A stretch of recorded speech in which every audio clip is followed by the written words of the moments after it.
4월 한 달 동안 우리가 어떻게 말하고 또 듣고 관계 안에서 어떻게 해야 할지에 대한 이야기들을 예수님께서 가라사대라는 주제로 함께 나누고 있습니다. 오늘 세 번째 시간은 균형입니다. 전 시간에 경청과 존중에 대한 말씀들을 나누었고 오늘은 균형에 대한 말씀입니다. 하나님은 어떤 분이실까요? 모세가 호렙산에서 하나님을 만났을 때 하나님의 이름을 몰랐습니다. 그래서 하나님의 이름을 묻게 됩니다. 하나님은 모세에게 하나님의 이름을 가르쳐 주시는데 그 이름은 스스로 있는 자입니다. 출애굽기 3장 13절에서 15절 말씀을 보면 모세가 하나님께 아뢰되 내가 이스라엘 자손에게 가서 이르기를 너의 조상의 하나님이 나를 너에게 보내셨다 하면 그들에게 내게 묻기를 그의 이름이 무엇이냐 하리니 내가 무엇이라고 그들에게 말하리이까. 하나님이 모세에게 이르시되 나는 스스로 있는 자니라. 또 이르시되 너는 이스라엘 자손에게 이같이 이르기를 스스로 있는 자가 나를 너희에게 보내셨다 하라. 스스로 계신 하나님은 창조주 하나님이십니다. 반면에 저와 여러분은 인간은 창조주 하나님으로 말미암아 만들어진 존재, 피조물입니다. 그럼 피조물은 어떻게 살아가야 할까요? 피조물은 스스로 살아갈 수 없는 존재입니다. 그래서 의지하는 삶을 살아가게 됩니다. 먼저는 창조주 하나님을 의지하는 삶을 살아갑니다. 또한 사람은 인간으로서 또 누군가를 의지하며 살아갑니다. 하나님이 아담에게도 돕는 배필을 주셨습니다. 창세기 2장 18절과 22절에 보면 여호와 하나님이 이르시되 사람이 혼자 사는 것이 좋지 아니하니 내가 그를 위하여 돕는 배필을 지으리라 하시니라. 여호와 하나님이 아담에게 취하신 그 갈빗대로 여자를 만드시고 그를 아담에게로 이끌어 오시니. 모든 사람에게 돕는 존재, 사람이 필요한 거죠. 모든 인간은 창조자 하나님을 의지해야 하고 또 모든 인간은 이웃과 함께 살아야만 합니다. 하지만 인간이 누군가를 의지해야 하는 존재인 것은 분명하지만 또한 동시에 자립해야 하는 존재이기도 합니다. 곧 스스로 설 수 있는 사람이 되어야 합니다. 그러니까 육체적으로도 우리가 스스로 서는 사람이 되어야 하고 또 신앙적으로도 하나님 앞에서 우리가 홀로 설 수 있는 그런 믿음의 사람이 되어야 합니다. 인간이 스스로 서는 것을 우리는 독립이라고도 부를 수 있고 또 신앙적으로 하나님 앞에 서는 그 모습을 이제 단독자라고도 부를 수 있습니다. 하나님과의 관계 안에서 오로지 내가 혼자 서는 상태가 된 사람, 다른 사람의 요구나 강권적인 힘에 의해서가 아니라 스스로 하나님 앞에 나오는 사람이 되어야 한다는 겁니다. 믿음의 사람은 모두가 하나님 앞에 스스로 선 사람들입니다. 아브라함도 결국에는 모리아산에서 하나님 앞에 서게 되고 모세도 호렙산에서 하나님 앞에 서게 됩니다. 야곱도 외삼촌 라반의 집으로 도망가는 그 길에 베델에서 하나님 앞에 서게 됩니다. 요셉도 형들에게 팔려 애굽에 종살이 하지만 그 애굽에서 요셉이 하나님 앞에 서게 되는 거죠. 뿐만 아니라 예수님의 제자 되었던 많은 사람들도 결국에는 주님 앞에 혼자 서게 되는 삶을 살아가게 됩니다. 바울 역시 다메섹으로 가는 길에 부활하신 주님을 만나고 그 앞에 서게 되게 됩니다. 그런데 이렇게 하나님 앞에 서는 것은 인간이 살아가는 삶에서 만나게 되는 여러 가지 환경에 영향을 받지 아니하고 때로는 의지할 수밖에 없는 다른 사람들에게 영향을 받지 아니하고 온전히 독립된 개체로서 하나님 앞에 서는 것이기도 합니다. 내가 하나님 앞에 선다는 것은 나의 삶에 있는 그 어떤 것도 어쩌면 의지하지 아니하고 세상에 의존하지 아니하고 사람에게 의존하지 않는 관계로 온전히 서는 겁니다. 그렇기 때문에 이렇게 선 사람을 이제 자립했다라고 이야기도 할 수 있는 거죠. 그러면 아이가 어머니의 뱃속에 잉태되었을 때는 탯줄을 통해서 모든 것을 공급받습니다. 그러나 그 아이가 태어나면서부터는 그 탯줄을 끊게 되는 거죠. 어머니의 탯줄을 끊어버립니다. 탯줄이 끊어진 상태로 살아갈 수 있는 사람이 온전히 그 삶을 살아가는 거예요. 여러분은 다 탯줄 끊기셨죠? 네, 아직도 탯줄을 달고 있는 분들은 없으리라 생각합니다. 그럼 부활하신 예수님이 다시 물고기 잡으러 가겠다고, 다시 이전의 삶으로 돌아가겠다고 하는 그 베드로에게 찾아오셨습니다. 그때 베드로 곁에는 다른 제자들이 있었는데, 그때 다른 제자들이 베드로가 물고기 잡으러 가겠다고 하는 그 모습을 보고 그들이 이런 이야기를 합니다. 그렇다면 나도 가겠습니다. 나도 물고기 잡으러 가겠다고 이야기를 합니다. 요한복음 21장 2절에 보면 시몬 베드로와 디두모라 하는 도마와 갈릴리 가나 사람 나다네엘과 세베대의 아들들과 또 다른 제자 둘이 함께 있더니 시몬 베드로가 나는 물고기 잡으러 가노라 하니 그들이 우리도 함께 가겠다 하고 나가서 배에 올랐으나 그날 밤에 아무것도 잡지 못하였더니, 다른 제자들, 예수님을 따랐던 제자들, 예수님을 믿었던 제자들이지만 베드로가 가는 것을 보고 따라가는 그 모습을 보이는데, 그 모습은 어쩌면 아직 신앙적으로 그들이 스스로 서지 못한 모습인 거죠. 여러분, 자립한 사람의 특징이 있습니다. 그것은 균형을 잘 잡고 있다는 겁니다. 그럼 하나님께서 여호수아에게 좌로나 우로나 치우치지 말라고 하셨는데, 특별히 하나님께서 여호수아에게 이렇게 말씀하신 이유는 이제 여호수아가 이스라엘 땅을 정복할 때 이스라엘 백성들의 지도자가 되게 되는데, 그 지도자의 사명을 감당할 때에는 좌우에서 흔드는 사람이 있고, 혹은 그 흔드는 사건과 상황들을 만날 것이기 때문이기도 합니다. 여호수아가 자신을 흔드는 상황들을 만나게 될 때 만약 좌로나 우로나 치우치지 않는 사람이 된다면 그게 균형이 잘 잡혀 있는 거죠. 잘 서 있는 거죠. 그런데 그렇게 잘 서 있을 때 비로소 여호수아가 하나님께서 그에게 주신 그 사명, 이스라엘 백성들을 이끌고 가고 가나안 땅을 정복하고 하나님께서 그 땅을 주신 그 분배하는 그 모든 일들을 그가 흔들리지 아니하고 서 있을 때 감당할 수가 있는 겁니다. 여러분, 우리가 살아갈 때 우리의 삶에는 우리를 흔드는 혹은 우리의 믿음을 흔드는 사람들을 만나기도 합니다. 혹은 그러한 상황과 사건들을 우리 인생 가운데 만나게 됩니다. 그때 스스로 독립되어 서 있는 사람은 견고하게 서 있을 수 있습니다. 독립되어 선 사람은 다른 사람들의 말이나 그 사람의 감정, 그리고 그 사람이 갖고 있는 상황에 영향을 받지 않게 되는 거죠.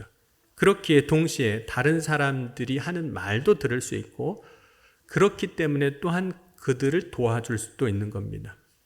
독립되어 균형이 잡힌 사람이 상황이나 사건 속에서 어떤 일이 벌어질 때 그 상황을 맞이하는 사람들의 감정에 흔들리지 아니하고 다른 사람의 상황에도 내가 흔들리지 않고 잘 서 있기 때문에 도와줄 수 있다는 겁니다. 오늘 예수님께서 이제 사역을 하실 때 혼인잔치에 초대를 받으셨습니다. 이 잔치에는 제자들도 초대를 받았고 예수님의 어머니 마리아도 거기 계셨습니다. 예수님은 손님으로 초대를 받았기에 잔치에 참여하여 즐기면 됩니다. 이 당시 보통 혼인잔치는 7일 동안 진행이 됩니다. 결혼식을 위해서 신랑의 가족들이 오랫동안 준비하고 또 잔치가 진행되는 동안 음식이 떨어지지 않게 준비했습니다. 포도도 좀 마찬가지였습니다. 여러분, 결혼식 날은 이제 기쁜 날입니다. 가장 기쁜 날, 오랫동안 준비했던 혼인잔치인데 포도주가 떨어졌다는 것은 그 기쁜 날에 걱정이 더해지는 거죠. 포도주가 떨어졌다는 것을 알게 되었을 때 혼주를 비롯해서 그 잔치를 준비한 연회장은 이 잔치를 어떻게 끝까지 잘 마무리할까 큰 걱정이 되었을 겁니다. 이러한 상황, 포도주가 떨어졌다는 이 상황이 예수님의 어머니였던 마리아에게 전해집니다. 걱정이라는 것 혹은 근심이라는 것은 우리가 마음에 가지게 되는 부정적인 감정들입니다. 그런데 이러한 감정들은 사람에게 힘을 주는 감정이 아니라 때로는 힘을 잃게 만들고 때로는 마음을 상하게 하고 무너지게 하는 감정들입니다. 부정적인 감정들은 사람을 흔드는 것이 되는 거죠.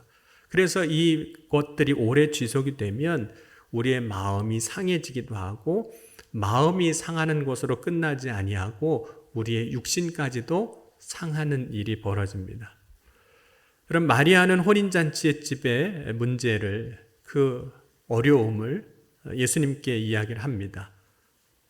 오늘 2장 3절에 보면 포도주가 떨어진지라 예수의 어머니가 예수께 이르되 저들에게 포도주가 없다 하니, 혼인집에서 포도주가 떨어진 것 큰 문제라 했습니다.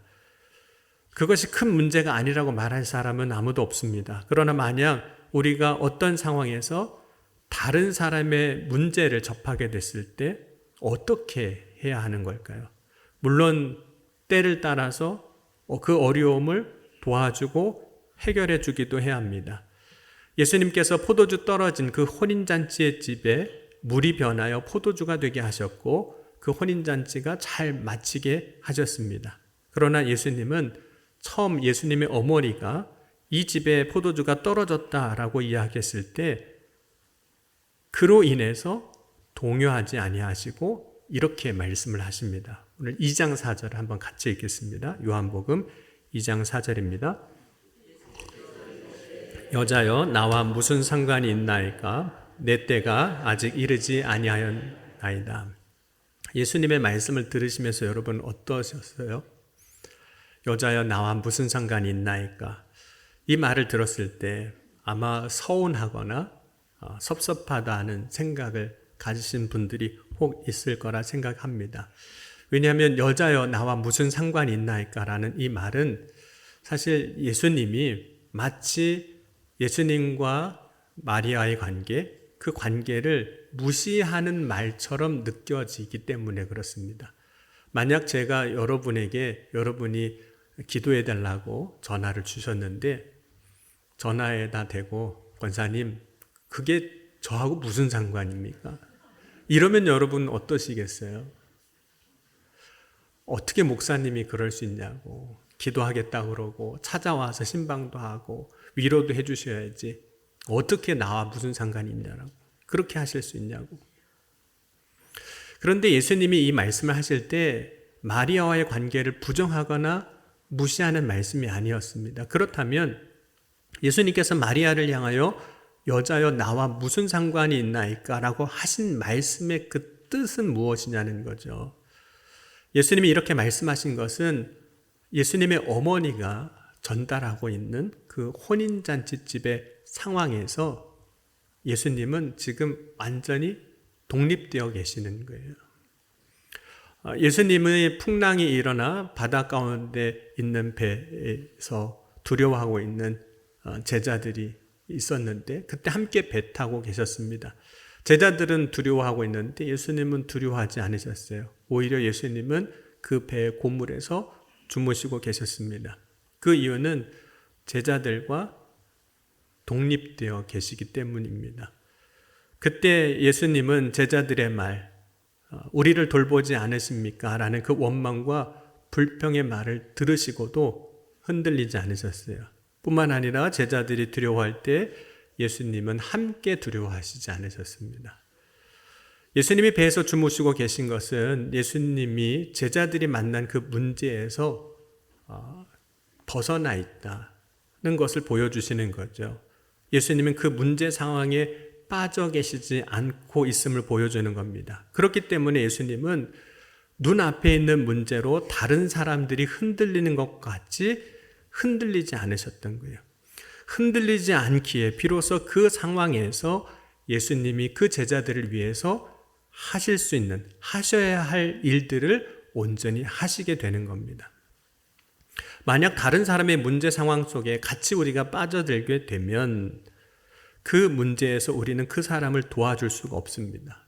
때로는 단호해 보이고 그 말이 섭섭하게 들릴 수는 있으나 나와 상관이 없는 것으로 여길 수 있을 때 비로소 그 상황과 문제에 대하여 바른 판단을 할 수 있습니다. 그리고 그 상황에서 신속하게 대응하고 대처해 주거나 혹은 도와줄 수도 있는 거죠.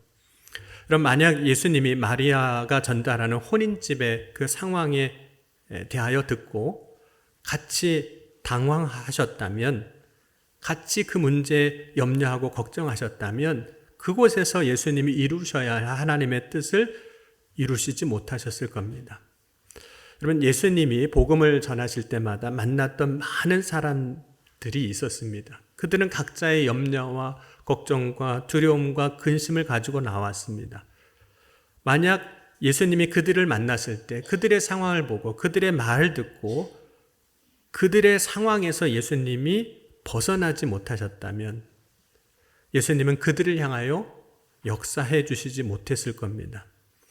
예수님이 이 땅에서 이루어야 할 일들을 다 이루시지 못하셨을 겁니다. 그런데 예수님이 나와 무슨 상관이 있나이까? 라고 하시는 모습이 그 순간에는 단호해 보이고 하지만 때로는 정이 없는 것처럼 느껴질 수 있지만 그것이 예수님이 그 상황에서 하셔야 할 일이셨던 거죠. 여러분, 자녀가 다쳤을 때 부모는 더 냉정해져야만 합니다. 그렇지 않으면 다친 자녀에게 적절한 처치를 하지 못하는 경우가 많습니다. 뿐만 아니라 부모가 자녀의 다친 모습에 감정적으로 동요하게 되면 자녀는 그 동요하는 부모의 모습을 보고 더 큰 혼란을 경험하기도 합니다. 그때에는 비록 내 자녀이고 나의 문제이기도 하지만 마치 나와 아무런 상관이 없는 사람처럼 그 문제를 대할 수 있어야 합니다. 그렇다고 사랑이 없는 사람이 된다거나 자비와 긍휼이 없는 사람이 되는 것을 의미하는 것은 아닙니다. 여러분, 우리는 누군가의 이야기를 들을 때 그 사람의 이야기를 온전히 듣기 위해서 균형 잡힌 사람이 되어야 합니다. 그때 비로소 상대방이 이야기하는 것도 온전히 들을 수 있습니다. 그리고 온전히 비로소 듣고 판단할 수 있고 판단한 후에야 그를 위해서 무엇인가를 해 줄 수도 있다는 거예요. 그때 적절한 도움을 줄 수가 있습니다. 우리가 살아가면서 어찌 아무런 상관이 없는 사람들이 있겠습니까? 저와 여러분이 어찌 아무런 상관이 없는 사람이겠습니까? 우리가 인간관계 안에서 살아갈 때 어찌 아무런 상관이 없는 관계가 있을 수 있겠습니까? 그런데 우리가 믿음으로 서기 위해서 때로는 마치 아무런 상관이 없는 것처럼 해야 하는 때가 있고 해야 하는 일들이 있다는 겁니다. 하나님이 아브라함에게 이삭을 번제로 드리라고 명령하셨을 때 아내였던 사라가 이 사실을 알았다면 어떻게 해야 될까요? 여러분 같으면 어떻게 하시겠습니까? 이 아브라함이 이삭을 번제로 드리는 일이 감이 잘 안 오셔서 우리의 상황으로 좀 바꾸면 이런 겁니다. 어느 날 남편이 안 가던 새벽 기도를 갑니다. 새벽 기도 갔다 오더니 아내한테 그러는 거예요. 여보, 할 말이 있는데 집을 팔아야겠어. 새벽에 기도하는데 하나님이 다 드리라고 하시는데 어떡하지? 그냥 상상입니다. 진짜 그렇다는 게 아니라. 그럼 여러분 어떻게 하시겠어요? 다시 기도해 보라고. 한 번 가지고 어떻게 되냐고.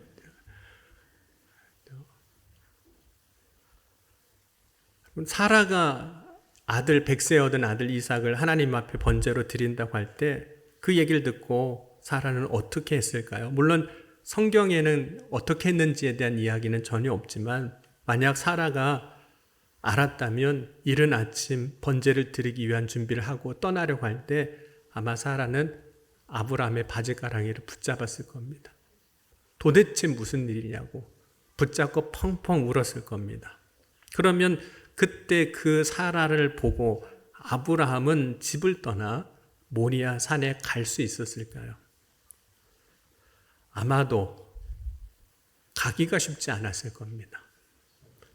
가기가 쉽지 않았을 거예요. 여러분, 아브라함이 이삭을 데리고 모리아 산으로 갔습니다. 그런데 아브라함이 그 도착한 다음에 이삭을 밧줄로 묶고 번제단에 올려놓았을 때 이삭의 모습을 보면 특별히 저항한 흔적이 보이진 않습니다. 그때 이삭이 아버지 아브라함이 자신을 번제로 드리는 일이지만 그 일에 대해서 이삭은 아무런 상관이 없는 것처럼 하는 거죠. 이삭이 그 아버지를 보면서 세상에 믿을 놈 하나도 없다고 그러진 않은 거예요. 왜냐하면 아버지의 일이고 나의 일이지만 그 순간 아무런 상관이 없는 것처럼 그 상황을 맞이할 때 그렇게 해야 아버지 아브라함이 하나님의 말씀을 들은 대로 순종할 수가 있기 때문인 겁니다. 그것이 하나님이 이루시고자 하시는 일을 이루게 하는 일이 되는 거예요. 때로는 참 매정한 것 같고 어떻게 그럴 수 있는가 싶지만 그렇게 서지 않으면 하나님의 뜻을 이루어 갈 수가 없는 거죠. 때로는 나와 무슨 상관이 있나이까 라고 말할 수 있는 것이 믿음으로 서는 길일 때가 있습니다. 이삭이 묶여 번제단에 올려지는 모습을 보면 아버지 아브라함의 일과 자신의 일을 구분하고 있는 거죠. 아버지 일, 내 일. 아버지 아브라함이 하나님 말씀에 순종하는 것이고 이삭은 자신대로 자신이 해야 할 일을 그 자리에서 하는 겁니다. 아버지 보고 어떻게 나한테 이럴 수 있냐고 이삭이 말하지 않습니다. 그럼 부활하신 예수님이 제자들을 먹이시고 또 다시 제자들에게 사명을 주신 후에 말씀하실 때 오늘 요한복음 21장에 보면 베드로가 예수님의 품에 누워있던 예수님이 사랑하는 제자를 보고 주님 이 사람은 어떻게 되겠사옵나이까? 라고 물었을 때 예수님이 이렇게 말씀하셨어요. 21절과 23절입니다. 예수께서 이르시되 내가 올 때까지 그를 머물게 하고자 할지라도 내게 무슨 상관이냐? 너는 나를 따르라 하시더라. 이 말씀이 형제들에게 나가서 그 제자는 죽지 아니하겠다 하였으나 예수의 말씀은 그가 죽지 않겠다 하신 것이 아니라 내가 올 때까지 그를 머물게 하고자 할지라도 내게 무슨 상관이냐 하신 것이다. 예수님은 베드로에게 예수님의 품에 의자에 누워있는 자와 너는 구분된 사람이라고 말씀을 하시는 거예요. 예수님께서 너와 무슨 상관이냐고 말씀하신 것은 예수님의 품에 누워 있었던 그 제자와 베드로가 정말로 아무런 관계가 없다 그런 뜻이 아닙니다. 모두 다 예수님의 제자인데 어찌 상관이 없겠습니까? 앞으로 분명히 같이 동역하고 사역하며 믿음의 공동체를 함께 이루어갈 사람인데 어찌 관계가 없겠습니까? 그럼에도 불구하고 예수님이 너와 무슨 상관이냐고 말씀하신 것은 예수님의 품에 누워있던 자는 그의 믿음으로 해야 할 일을 할 것이고 그것과 별개로 베드로는 자신의 믿음으로 해야 할 일이 있다는 겁니다. 예수님의 품에 누워있는 제자와 베드로는 다른 사람인 거죠. 다른 부르심 안에 있는 겁니다. 그럼 베드로가 사도로서 복음을 전할 때 고넬료의 집에 가서 복음을 전하고 이제 세례를 베풀고 그때 성령이 임하였던 사건을 경험한 후에 예루살렘에 올라가서 전하게 됩니다. 유대인으로서 이방인에게 복음을 전하는 것을 유대인들이 듣고 베드로를 이제 비난하게 됩니다. 그 비난의 말은 이렇게 됩니다. 사도행전 11장 1절에서 3절 보면 유대에 있는 사도들과 형제들이 이방인들도 하나님의 말씀을 받았다함을 들었더니 베드로가 예루살렘에 올라갔을 때 할례자들이 비난하여 이르되 내가 무할례자의 집에 들어가 함께 먹었다 하니 그런데 그때 베드로가 자신을 향하여 비난하는 사람들의 말에 의존하지 않았을 때 곧 그들의 말에 휘둘리지 않았을 때 비로소 주님이 주셨던 사명 곧 모든 사람에게 복음을 전하는 이방인들에게까지도 복음을 전하는 사명을 이루게 됩니다.